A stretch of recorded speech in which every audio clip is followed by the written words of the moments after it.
Thank you, Madam Deputy Speaker. The reality is that the Prime Minister personally chose to appoint Lord Mandelson as ambassador to the United States. In doing so, he has humiliated and embarrassed this country on the international stage. Lord Mandelson is someone who described himself as a close friend of a convicted pedophile, and who advised that individual, while in prison, to use that time as an opportunity. Truly shocking. Let us consider the Prime Minister's judgment. We now know that he received a 2-page document outlining some of Lord Mandelson's links to this pedophile before personally deciding to appoint him. Yet he proceeded with the appointment regardless. That is a woefully poor judgment. Last week, he again acted knowing there was a cache of emails concerning Lord Mandelson's connections to this pedophile. And yet, as a lawyer who is supposedly forensic by training, he chose not to examine the contents of those emails. This, in my view, is a clear failure of judgment. Furthermore, he came to this house and claimed he had confidence in the individual, despite knowing there was a cache of emails he deemed inappropriate to investigate. The purpose of lawyers and barristers is precisely to conduct that due diligence. But not our Prime Minister. Even more seriously, he stated that full due process had been followed during the appointment. We now know this is not correct. In fact, the due process was carried out only after the Prime Minister had already made the appointment and announced it publicly. Clearly, these two claims cannot both be true. For that reason, I must regrettably conclude that the Prime Minister inadvertently misled this House of Commons and the British public. I believe, therefore, that he needs to come to the House and provide absolute clarity on what he knew, when he knew it, why he made those decisions, and why he chose not to request detailed forensic investigations at the appropriate time. Richard Tice's words cut through the chamber like a thunderclap, shaking the very foundations of Westminster. In a scathing critique, he accused the Prime Minister of humiliating the entire nation, exposing a series of decisions that left the country stunned and outraged. This is not mere political criticism. It is a public reckoning, a damning account of a Prime Minister whose choices have brought shame, embarrassment, and deep concern to the people of Britain. Every detail, every judgment, every missed opportunity is being laid bare in this unprecedented confrontation, with the nation watching as the accusations mount. The reality, Tice argued, is stark and undeniable. Keir Starmer personally made decisions that have humiliated Britain on the global stage, decisions that demand scrutiny and accountability. At the center of this crisis is the appointment of Lord Mandelson, a man whose controversial past has raised alarm across the political spectrum. Tice highlighted that Starmer, fully aware of the sensitive nature of the decision, proceeded to appoint Mandelson despite receiving explicit warnings about his past associations and troubling personal connections. This was not an oversight. It was a deliberate choice demonstrating a shocking lack of judgment. The Prime Minister, according to Tice, had been provided with documentation detailing Mandelson's links to figures with deeply troubling reputations. Yet he chose to ignore these warnings, effectively placing personal or political considerations above the nation's standing. Tice emphasized that this represents a level of recklessness that is difficult to overstate. Further compounding the issue, Tice pointed out, Starmer made the deliberate decision not to examine the emails and other records containing crucial information about Mandelson's past activities. As a trained lawyer, he had the skills and expertise to conduct a forensic investigation into these matters, yet he failed to do so. The accusation was clear. A Prime Minister who prides himself on meticulous attention to detail and legal precision had, in this instance, neglected the most basic principles of due diligence. In doing so, he not only risked his own credibility, but also cast a shadow over the integrity of the government itself. Tice's critique was unflinching. He described it as a woeful failure of judgment, a phrase that scarcely captures the scale of what he characterized as a national embarrassment. He also examined Starmer's public statements, highlighting the contradictions that have left both Parliament and the public confused and frustrated. Starmer had claimed that full due process had been followed in Mandelson's appointment. Yet evidence indicates that the formal procedures were carried out only after the announcement had already been made. Such timing, Tice argued, cannot be dismissed as coincidence or trivial procedural oversight. It points to a fundamental misrepresentation of the facts, one that misled both the House of Commons and the British public.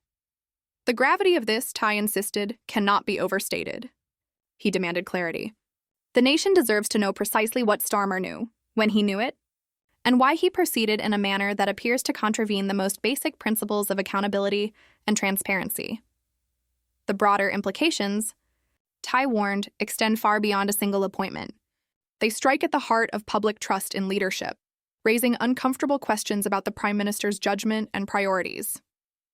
In an era where the country faces complex challenges on the international stage, from diplomacy to domestic governance, the stakes are immeasurably high. By allowing personal or political calculations to guide decisions of national importance, Starmer, in Tice's words, humiliated the entire nation, leaving Britain exposed to both reputational harm and political instability. This opening statement set the tone for a scathing critique that would leave Parliament and the public questioning the very foundations of leadership and accountability in government.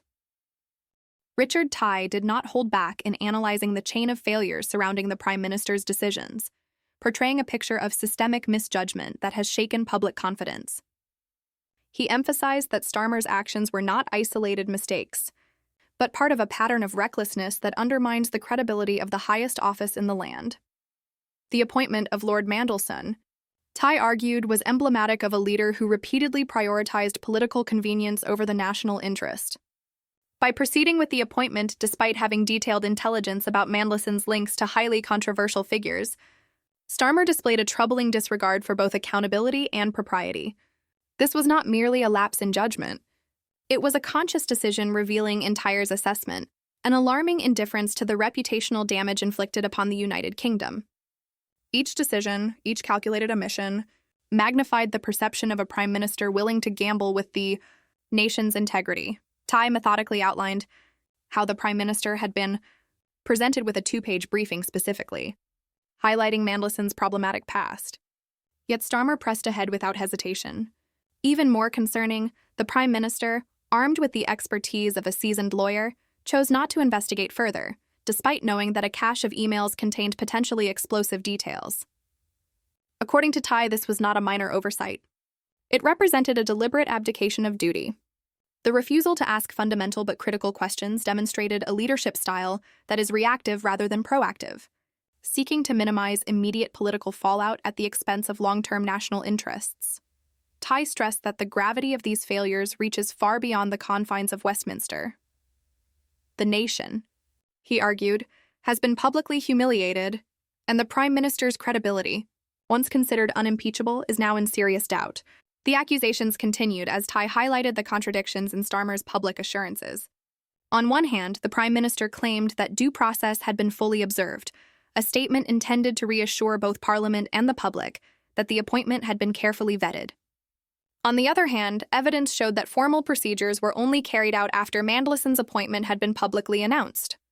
This discrepancy, Tice warned, cannot be ignored.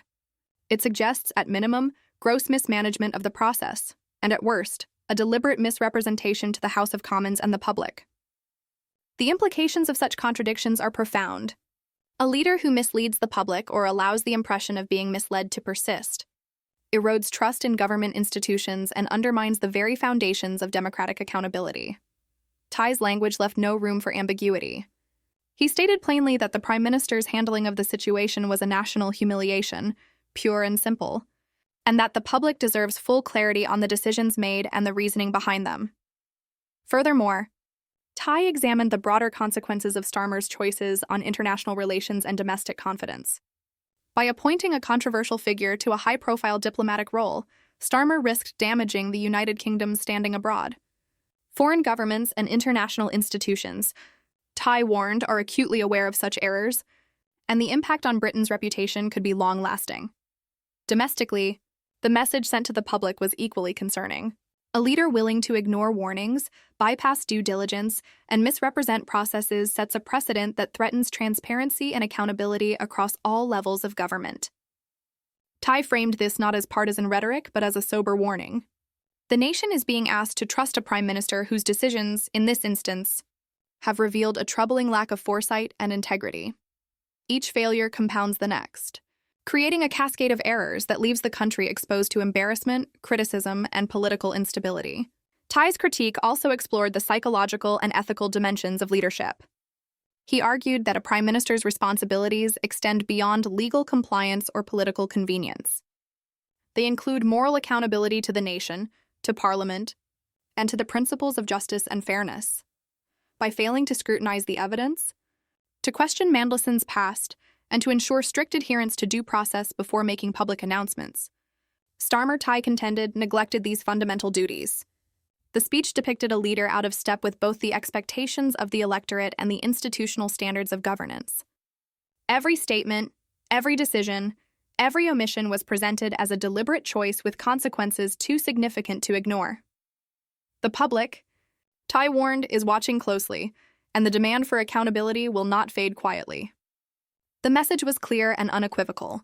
A prime minister who allows such failures to occur risks not only his own credibility, but also the dignity and reputation of the nation itself.